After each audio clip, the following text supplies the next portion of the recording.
네, 오늘이 우리 성탄 예배로 드리는데 오늘 하나님의 나라라는 제목으로 여러분과 말씀을 나누시면 좋겠습니다. 영이신 여호와 하나님께서 오늘을 이제 기념하는 거죠. 영이신 하나님 여호와 하나님께서 육신을 입고 이 땅에 오신 날을 기념하는 성탄 예배를 드립니다. 예수님의 이 땅에서 육신을 입고 온 이 성탄 탄생 이야기는 4개의 공간복음 중에 오직 누가복음만 기록하고 있어요. 마태, 마가, 누가, 요한을 우리가 공간복음이라고 해요. 그래서 예수님의 행하신 사건들을 각 관점이 좀 다르게 마태의 관점과 마가의 관점과 누가의 관점과 요한의 관점이 좀 다르고 그 대상이 좀 다 달라요. 근데 예수님의 탄생 이야기는 오직 누가만 기록하고 있어요.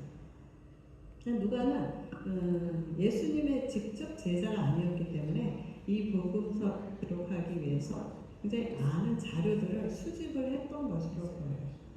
그리고 특별히 예수님 탄생 이야기 같은 경우는 마리아한테 직접 들었을 가능성도 있고 아니면 뭐 가까운 사람이나 아니면 부전으로 이스라엘 사람들은 이게 말로 자녀들에게 이제 교육을 많이 하는데 부전으로 내려온 그 메시아 탄생 이야기를 듣고 기록했을 것으로 보입니다. 누가복음의 그 대상, 누가복음의 그 관점은 이방인이에요. 이방인의 관점은 누가복음 말고 누가가 또 뭐 썼죠? 누가복음 말고 누가가 쓴 거. 네? 그렇지. X. 사도행전. 사도 바울을 따라다니면서 사도행전 이방인 사회잖아요. 그래서 누가는 이방인의 관점으로 쓴 거예요. 근데 이제 이방인이기 때문에 여기 다른 복음서에 없는 뭐 예수님의 그 탄생 이야기, 그 다음에 목자들을 찾아온 천사들의 이야기, 그 다음에 동방박사의 이야기, 이런 스토리들이 이방인들에게 복음을 전할 때 굉장히 친숙하게 다가갈 수 있는 그런 소재들이 있어요. 그래서 이방 종교에서도 보면 탄생 설화들이 굉장히 많아요. 그런 것들이 그들에게 관심을 갖게 하는 그런 소재들이에요. 누가는 이 누가의 관점은 보편적인 구원. 그러니까 유대인들은 자기네만 구원받는다 생각하잖아요. 유대인뿐만 아니라 모든 이방인들 그리고 소외된 자, 가난한 자 이런 자들을 위하여 오신 구원자라는 것을 표현을 많이 하고 강조를 합니다. 그래서 이 보편적 구원을 하시기 위해서 오신 메시아 그 부분을 많이 누가는 강조를 한 거예요. 그래서 이 탄생 이야기가 이런 보편적 구원을 설명하는데 굉장히 잘 맞아떨어지고 또 이렇게 특별히 예수님의 탄생 소식을 가난한 목자들이 최초로 듣게 되는 그런 은혜를 받은 것을 소개하고 먼저 특별한 사람한테 얘기해 주는 게 아니라 소외된 가난한 목자들에게 예수님의 소식을 전하게 해주는 거죠. 이게 우리 예수님이 찬양하잖아요. You are King of Kings, you are Lord of Lords 이렇게 하잖아요. 왕 중에 이 세상의 모든 왕들 중에 최고의 왕이시고 이 세상의 모든 주들 중에 최고의 주, 마스터. 그분이 성육신으로 이 땅에 오셨다는 것은 하나님의 나라가 이 땅에 임했다는 것을 의미합니다. 그래서 세례 요한이 사역을 시작할 때 뭐라고 선포해요? 맨 먼저 한 말이 세례 요한이 와서 뭐라고 얘기를 해요? 회개하라. 뭐가 가까이 왔다? 하나님의 나라가 가까이 왔다. 하나님의 나라를 선포해요.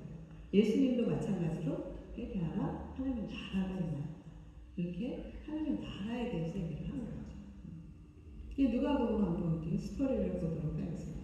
누가복음 2장 22절에서 38절까지 다 같이 읽겠습니다. 시작. 모세의 법대로 정결 예식의 날 3일에 아기를 데리고 예루살렘에 올라가니 이는 주의 율법에 쓴 바 첫 해에 처음 난 남자마다 주의 거룩한 자라 하리라 한 대로 아기를 죽게 드리고 또 주의 율법에 말씀하신 대로 쌍비둘기 한 쌍이나 혹은 어린 짚부들기 둘로 제사하려 함이더라.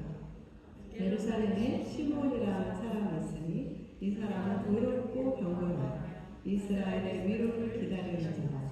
성령이 그 위에 계시더라.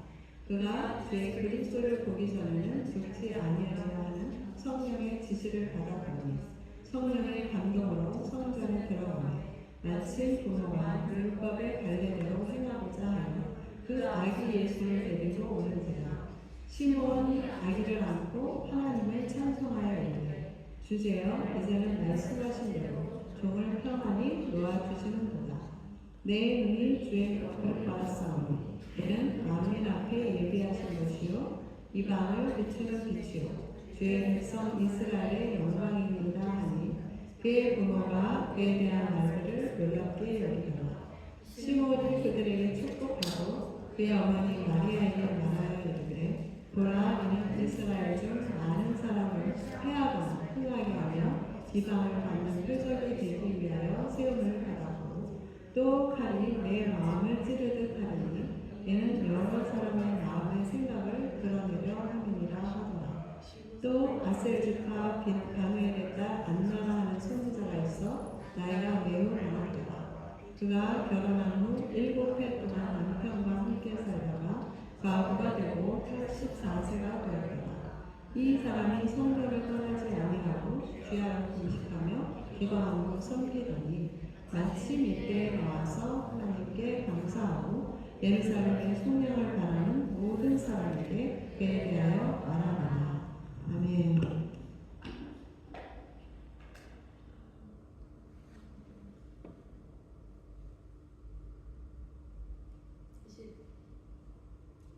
22절에 보면 모세의 법에 따라 율법에 따라 예수님이 이제 모세 율법은 아기를 할례하게 돼 있어요. 근데 8일째 할례를 하게 돼 있어요. 8일째 이제 할례를 받기 위해서 부모가 예루살렘 성전에 올라온 거예요. 그런데 요셉과 마리아가 굉장히 가난했다는 것을 보여주는 구절이 여기 보면은 24절에 산비둘기 한 쌍이나 혹은 어린 집비둘기 둘로 제사하려 했다라는 표현인 거예요. 근데 이제 레위기 12장에 보면은 이제 그 할례하고 여성이 이제 아기를 낳고 정결 의식하는 그런 내용이 율법의 내용이 나오는데 원래 1년 된 어린 양으로 하게 돼 있어요. 번제와 속죄제를 하게 돼 있는데 혹 만일에 너희가 1년 된 양을 할 능력이 없으면 집부들기나 산비둘기로 하라고 돼 있어요. 그러니까 요셉과 마리아는 능력이 없이 가난했던 거예요. 그래서 산비둘기나 어린 집비둘기로 이제 이 할례 정결의식을 하려고 온 거예요. 그럼 왜 예수님 아니면 모세율법에서 왜 8일 만에 할례를 하게 했을까? 특별한 이유가 있을까? 왜 8일 만에 할례를 했고 모세율법도 그렇고 예수님도 율법에 따라 8일 만에 할례를 했을까? 먼저는 그 할례 지금도 유대인들은 제가 유튜브에서 봤어요. 8일 된 아기를 할례하더라고요. 할례하시는 분이 따로 있더라고요. 그걸 봤는데 하는 걸 이제 그 이스라엘 선교사님이 보내주셔가지고 봤는데 그때가 가장 통증이 적다고 그래요. 의학적으로 맞는지는 잘 모르겠는데 난지 8일째가 그 할례하는데 그 포경 수술이라고 하죠. 할례하는 게 통증이 가장 적고 아무는 속도가 빠르다고 해요. 그날이 그거는 의학적으로는 잘 모르겠어요. 그러나 이것보다 더 이 8일 만에 하는 할례에 중요한 의미가 있어요. 예수님께서 부활하신 날이 언제죠? 예수님께서 부활하신 게 성경에 뭐라고 기록되어 있냐면 안식 후 첫날. 안식이 몇째 날에 안식이래요? 창세기에 보면 6일 동안 창조하시고 7째 날이 안식이죠. 안식 후 첫날이 몇째 날이에요? 8일째죠. 예수님이 부활한 게 8일째 부활하시고 예수님께서 이 땅에 태어나서 8일 만에 할례를 받으신 것은 그분이 이제 육적인 몸을 벗고 하나님의 아들, 그 그리스도 혹은 히브리어는 메시아가 되시는 것을 상징적으로 보여주는 8일 만에 할례인데 그래서 죽을 몸을 입고 오신 예수님께서 다시 살아나셔서 부활하셔서 그리스도가 되실 것을 지금 이 사건을 통해서 예표하고 예표하고 있는 거예요. 그 할례에 대해서 골로새서 2장 11절 12절에 뭐라고 되어 있는 거예요? 골로새서 2장 11절에서 12절 다 같이 시작. 또 그 안에서 너희가 손으로 하지 아니한 할례를 받았으니 곧 육적 몸을 걷는 것이요 그리스도의 할례니라. 너희가 침례로 그리스도와 함께 장사한 바 되고 또 죽은 자들 가운데서 그를 일으키신 하나님의 역사를 믿음으로 말미암아 그 안에서 함께 일으키심을 받았느니라. 여기가 안 좋아. 골로새서 2장 11절 성경에 있는 거더라고요.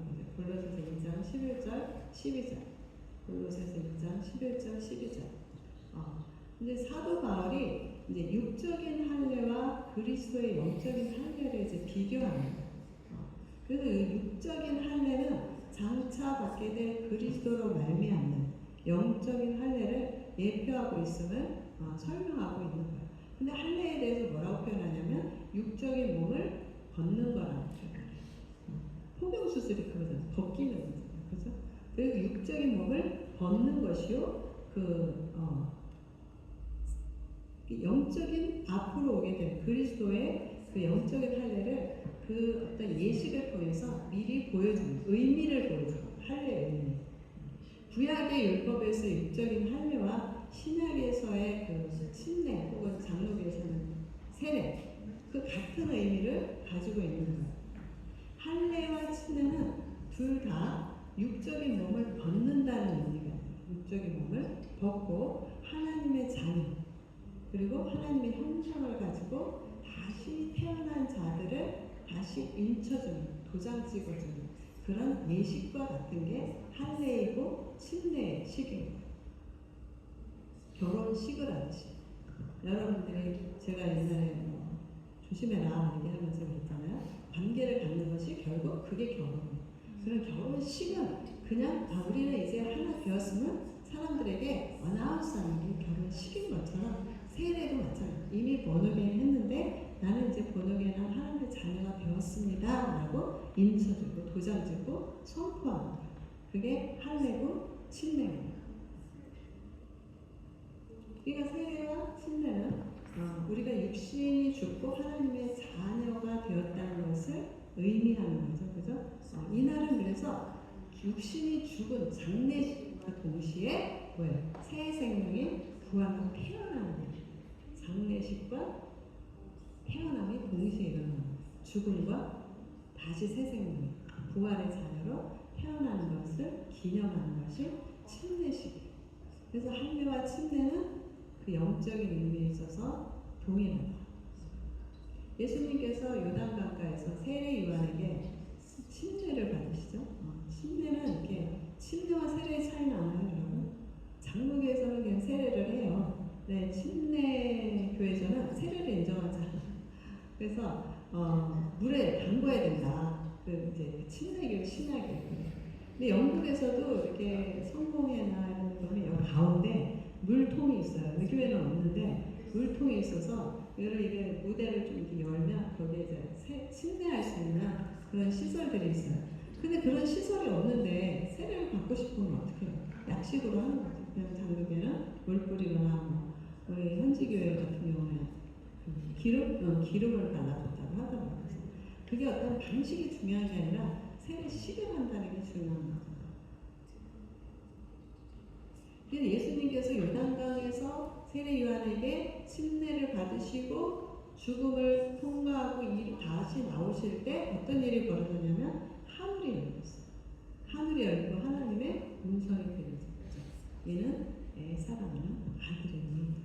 성령이 비둘기가 내려온 게 아니라 성령의 모습이 마치 비둘기처럼 젠틀하게 예수님에게 임한 것을 표현한 거예요. 근데 그 하늘이 열린 사건이 상징하는 게 뭔가? 인간이 죽으면 다시는 볼 수 없는 하늘을 이제는 하나님이 오픈, 헤븐스 오픈, 하늘을 열어주셔서 이제 다시 우리가 하늘에 닿을 수 있게 했다는 것을 보여줘요. 이제 하늘이 열렸어. 예수님이 부활하시면 이제 하늘이 열리는 거예요. 이때의 하늘은 우리가 생각하는 저 스카이가 아니에요. 그죠? 이때 하늘이 열린다는 것은 우리 삼층천, 하나님의 보좌가 있는 삼층천을 상징합니다. 그전에는 죄 때문에 막혀 있었는데 이제는 예수님이 우리 죄를 사하시고 부활하시게 되면 하늘이 열리는 거예요. 그것을 이 예수님 침례 사건을 통해서 보여주십니다.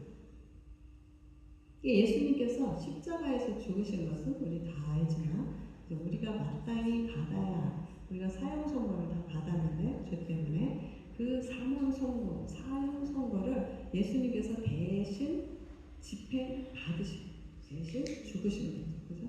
그러셔서 이제는 모든 아담의 후손들에게 이제 모든 죄를 사함을 받게 한 사건인 거죠. 예수님이 이 땅에 오신 우리가 성탄절로 즐겁지만 예수님이 오신 목적은 죽으러 오신 거죠. 나를 살리려.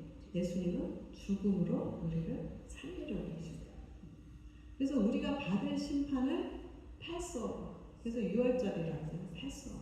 내가 받을 심판을 예수님의 보혈, 내 안에 보혈을 바르는 거죠. 그죠? 내가 보혈을 둘둘 바르겠어요. 그러면 죽음의 심판의 죽음의 신이 파스오버 하는 거죠. 그 십자가의 그 대속의 능력을 믿는 모든 사람들에게 이제 영생의 축복을 주시게 되는 거죠. 무조건 다 주는 게 아니라 피를 발라야 돼요. 6월절에도 피를 바른 집은 죽음의 천사가 지나갔지만 피를 바르지 않은 집은 죽었어요. 그게 이스라엘입니다. 이집트 사람이다. 그 중에 이집트 사람들 중에서도 피 바른 사람이 있을 수도 있겠죠. 그죠? 그 다음에 이제 25절부터 보면 시몬이라는 사람이 나와요. 시몬이라는 사람이 나오는데 이 사람은 굉장히 의로운 사람이에요. 경건하고 성령에 충만한 사람. 성령 충만해가고 이스라엘의 위로자, 이스라엘을 구원할 자를 기다리고 있었던 그런 사람. 이 시몬과 한나 사건도 사실 누가복음밖에 안 나와요. 그죠? 그는 성령께서 너가 메시아 그리스도를 보지 않고는 너는 이제 죽지 않을 거야. 나는 약속을 받은 그런 메시지를 받고 늦도록 메시아를 굉장히 기다리면서 살았던 그런 성령 충만한 사람이었어요. 그런데 이제 이 8일째 그 유대 모세 율법에 따라 정결의식을 하러 예수님을 이제 보자마자 시몬은 성령 충만한 사람이니까 성령께서 말씀해 주신 거죠. 네가 바로 네가 기다리고 내가 말했던 그 메시아야 라고 성령님께서 말해주는 거예요. 그러니까 시몬은 아기 예수를 보고 어떻게 그런 말을 할 수 있겠어요? 그죠? 아기 예수를 보고 무슨 뭐 어떤 능력을 행한 것도 아니고 아무 힘도 없는 애기 예수님을 보고 메시아임을 알아본다는 것은 성령님이 말씀하신 것을 잘 듣기도 해요. 우리도 가끔 헷갈리거든요. 우리가 기도를 해요. 기도를 하다가 하나님이 내 생각하고 너무 다른 거를 받으면 우리가 헷갈리기 시작해요. 이거 하나님 맞나? 어떤 분이 그랬어요. 사단아 물러가라. 그랬더니 내니야. 우리 뜻과 안 맞으면 이렇게 헷갈린단 말이에요. 애기를 보고 메시아라고 했을 때 시몬이 어떻게 바로 메시아임을 알았을까? 만약에 우리 같았으면 말도 안 돼. 사단의 음성이야? 나 헷갈리게 이렇게 할 수도 있잖아요. 그죠? 근데 시몬은 너무나 성령 충만한 사람이기 때문에 그 말씀을 잘 들었고 그것을 믿고 마리아에게 예언기로 선포를 해주는 거죠. 그다음 뭐라고 그래? 내 눈이 주의 구원을 보았다. 이미 이 사람 완료형으로 얘기를 하는 거예요. 애기한테 얘기를 하는 거예요. 지금 내 눈이 주의 구원을 보았고 만민 앞에 이 아기가 예비되었고 이방을 비추는 빛이요 주의 백성 이스라엘의 영광이다 라고 예언기도를 하는 거예요. 성령이 너무 충만해갖고 주의 구원자가 이 땅에 오셨어. 하나님의 나라가 임한 것을 지금 믿음으로 성령 충만함으로 선포하고 있다. 만민의 구원을 외우죠. 어둠 속에 있던 이방 지금 누가는 굉장히 이방인들을 강조하고 있어요. 이방인들을 비추는 빛으로 오셨고 또 이스라엘에게는 영광입니다. 이스라엘 사람들은 굉장히 축복받은 민족이에요.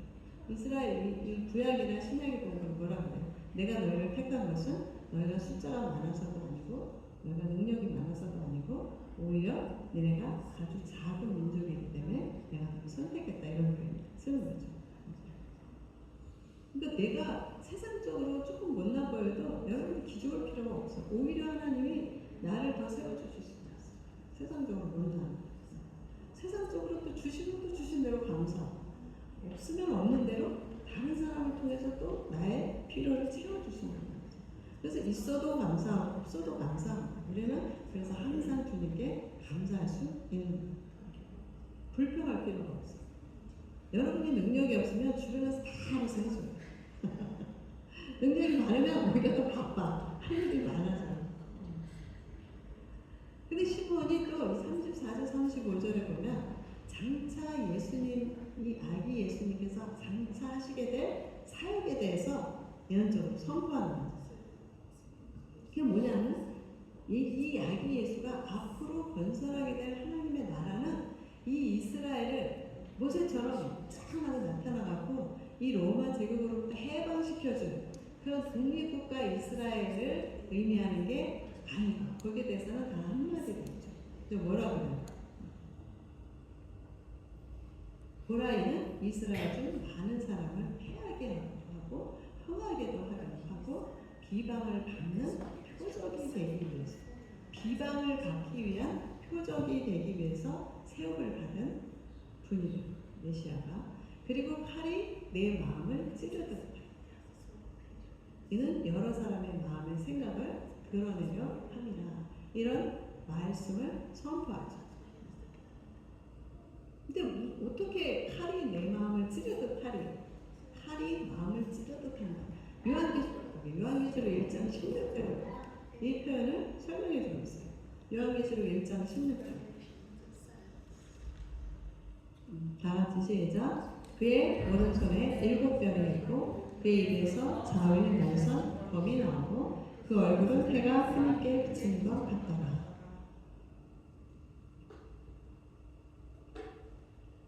사도 요한이 밤모섬에서 비전을 본 거예요. 아마 오픈 비전을 본 것 같아요. 비전을 봤는데 그가 본 예수님의 모습이에요. 오른손에 7별이 있는데 그 입에서 뭐가 나와요? 양날선 검이 입에서 아마 상상을 해보세요. 머릿속에 그려보세요. 입에서 양날선 검이 나와.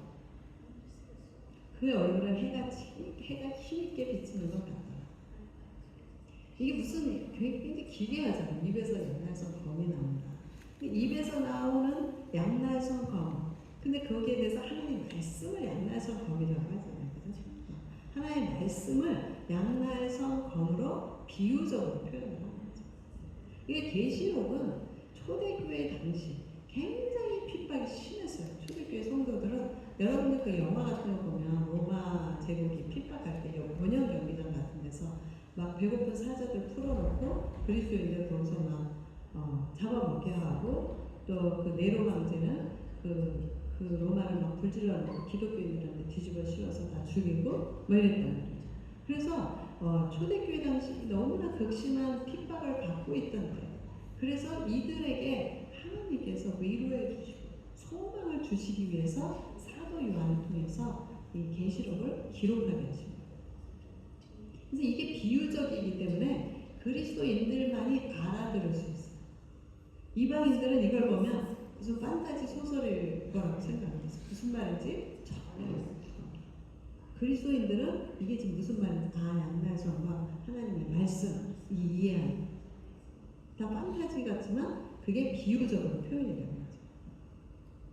그래서 진리의 말씀을 잘 아는 그리스도인들은 이 계시록의 말씀을 들으면서 영생에 대한 소망을 갖게 되고 다시 오실 예수 그리스도에 대한 소망 가운데 그 핍박을 이겨낼 수 있는 힘을 얻을 수 있었던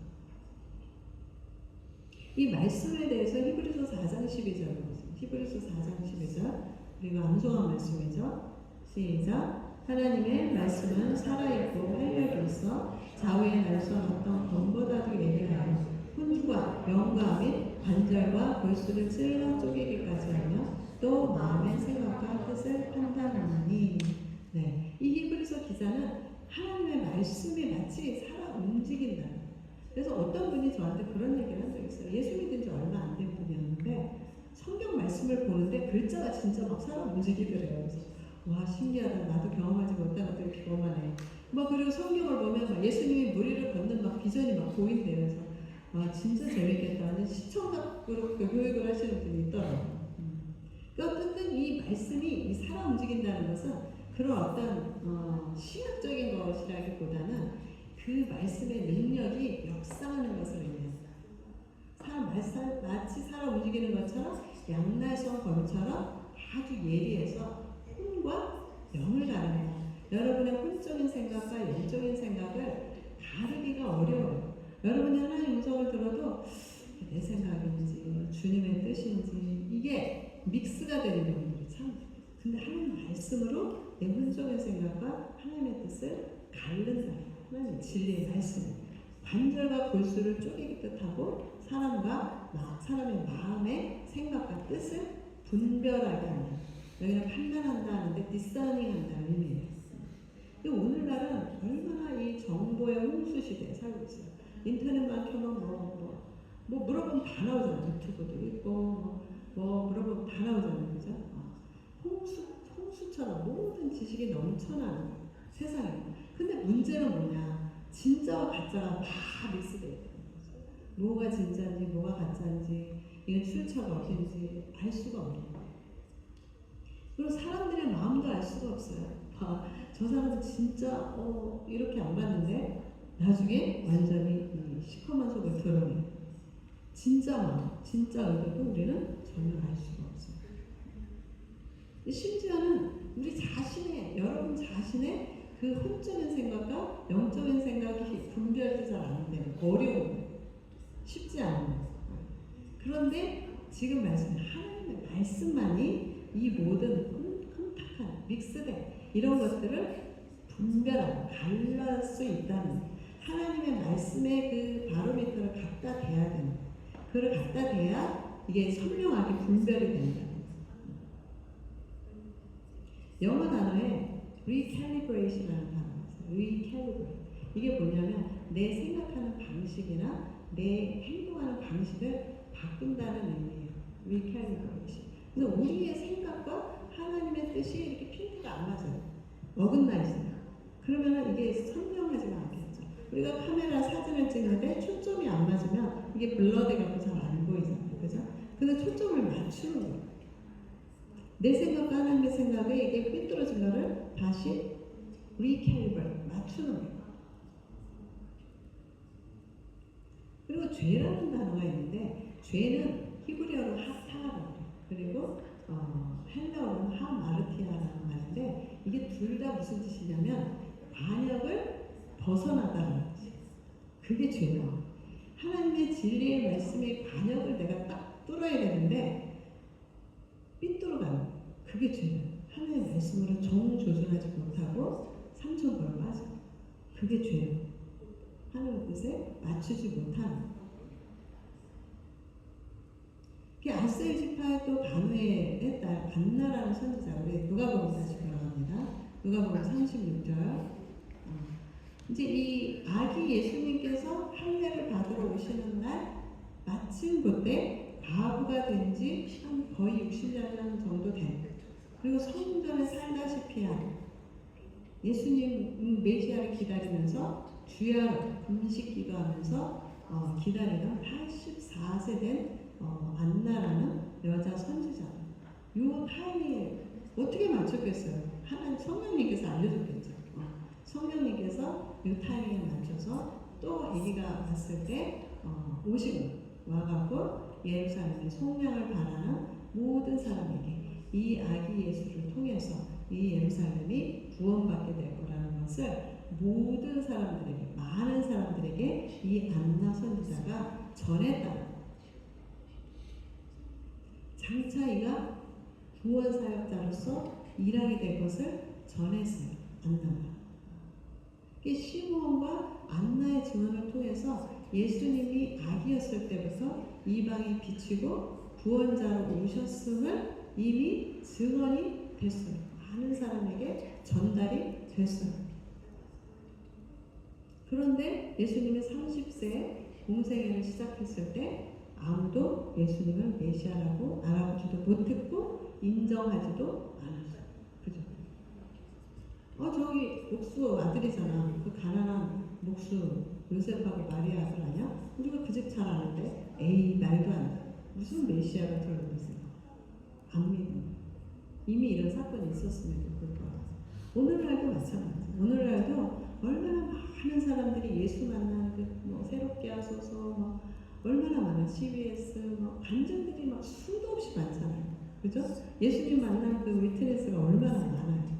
그렇지만 그렇게 증언이 많아도 여전히 예수님을 메시아로 알지 못하고 또 대적하고 미워하고 등을 돌리고 있는 사람들이 얼마나 많아요. 그죠? 우리가 이제 먼저 우리가 뭐 잘나서도 아니에요. 여러분이 앉아있는 게 뭐 그들보다 뭐가 더 잘나서가 아니라 하나님의 은혜를 여러분들은 은혜를 먼저 입고 눈을 먼저 뜬 거예요. 눈을 먼저 떴기 때문에 우리가 아직 눈을 뜨지 못한 자들에게 복음을 전할 책임이 우리에게 있는 거죠. 그죠? 오늘 짧도록 말씀을 좀 맺겠습니다. 오늘 성탄주의를 맞이해서 예수님께서 이 땅에 육신을 입고 오셔서 또 죄로 인해 사형 선고받은 우리를 대신해서 죽으시고 부활하신 예수님께 우리가 감사하는 성탄 예배로 오늘 우리가 드립니다. 이 성탄 예배가 매년 찾아오는 신나는 헐리데이다, 휴가철이다 생각하고 맛있는 거 많이 먹자, 여행 가자, 뭐 이런 시즌으로만 뭐 하셔야죠. 그런 것으로만 보낼 게 아니라 앞으로 우리가 내가 오늘 말씀대로 내 삶을 리캘리브 하나님의 뜻에 리캘리브를 해서 맞추어 살기로 결단하는 그런 성탄 시즌이 되시기를 축복합니다. 아멘. 여러분 내 자신과 또 내 가족만 기뻐할 일이 기뻐하는 그런 일만 할 것이 아니라 주님이 우리 생일에 선물 주잖아요. 그죠? 예수님의 탄생이 뭐 정확히 12월 25일은 아니지만 우리가 이제 생일로 기념하는 거니까 생일이 주인공이신 예수님께 무슨 선물을 드릴지 무슨 선물을 드릴지 고민해 보시고 주님을 기쁘게 해드릴 무엇인가 한 가지씩 생각해 보시고 실천해 보시는 그런 시즌이 되시기를 예수님의 이름으로 축복합니다. 아멘. 기도하겠습니다. 이 땅에 나를 위해 죽으시고 부활의 축복과 영생의 축복을 주시기 위해 오신 주님 감사합니다. 이 성탄 시즌을 그저 즐겁게 노는 것만 생각했다면 좀 더 주님께 집중하고 주님의 뜻을 행하며 살겠다고 결단하시기를 함께 기도하겠습니다.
참 좋으신 하나님 아버지, 나 한 사람을 살리려 하늘 보좌를 버리시고 죽기 위해 이 땅에 오신 예수님 감사합니다. 가난하고 연약한 마리아와 요셉의 가정에 낮은 모습으로 낮은 육신의 모양으로 오신 예수님, 아기의 모습으로 오신 예수님, 모든 자들의 위로가 되기 위해 오신 예수님 참 감사합니다. 사람이 겪을 수 있는 어떠한 고통보다 더 많은 것을 겪으셔서 우리의 연약함과 우리의 고통을 다 이해하시고 채울하시는 주님 감사드립니다.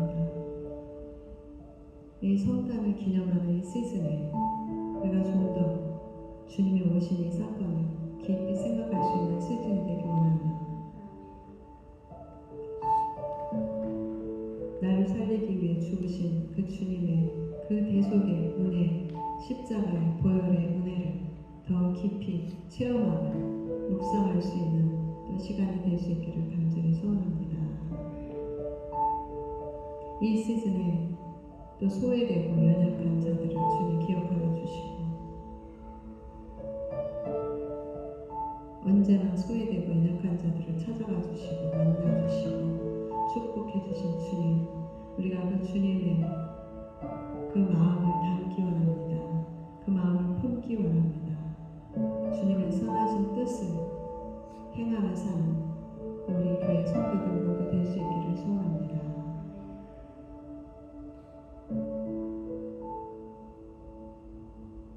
많은 사람들을 구원하시기 위해서 이 땅에 오신 예수님 참 감사드립니다. 이 시즌에 우리가 감사하는 마음으로 기뻐하는 마음으로 주님 잘 보낼 수 있기를 원합니다. 이곳에 모인 주의 사랑하는 자녀들 축복하여 주시고 날마다 더 주님께 가까이 나아가 성령 충만한 시몬과 안나와 같은 그러한 삶을 살다가 주님 다시 오셨을 때 칭찬받는 그러한 저희들 될 수 있기를 간절히 소원합니다. 오늘도 말씀 주신 주님께 감사드리며 예수님 이름으로 기도드립니다. 이제는 우리 주 예수 그리스도의 은혜와 하나님의 한량없는 사랑과 성령님의 임재하심과 교통하심이 또 성탄을 기뻐하며 또 이 땅에 오신 예수님의 그 뜻과 그 행하신 일들을 또 감사하는 마음으로